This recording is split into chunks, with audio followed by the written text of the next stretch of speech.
शहरपैर जगी मोड़ के करीब एक गांव है जिसका नाम 116 है।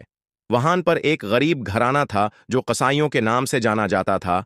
और उस गांव में एक साबर नाम का लड़का रहता था जो बड़ा ईमानदार था, जो बहुत मेहनती था।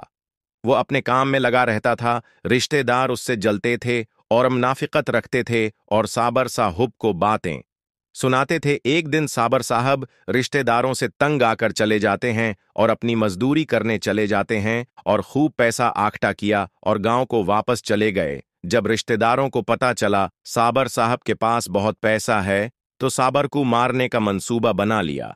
तब साबर साहब ने गांव छोड़ दिया और अजीज चौक पर जाकर अच्छी मिठाई, समूसे और जलीबी का कारोबार शहर में शुरू कर दिया। अब बहुत पैसा ऊ गया था। दुकान पर साबर साहब को दोस्त मिला जो अरसलान मुखलिस के नाम से जाना जाता था। अब दो हो गए थे। जब फिर गांव लाउटा साबर साहब और अरसलान साहब दोनों अकट्ठे थे। अब रिश्तेदार सोच में पड़ गए।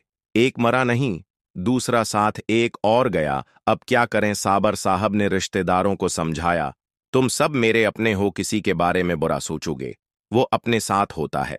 सब रिश्तेदार शर्मंदा हुए और अपनी गलती का एहसास हुआ। साबर साहब की मेहनत रंग लाई। अब गांव वाले सब अमीर हैं। माशाल्लाह, जज़ाक अल्लाह, इत्तिफाक में बरकत है।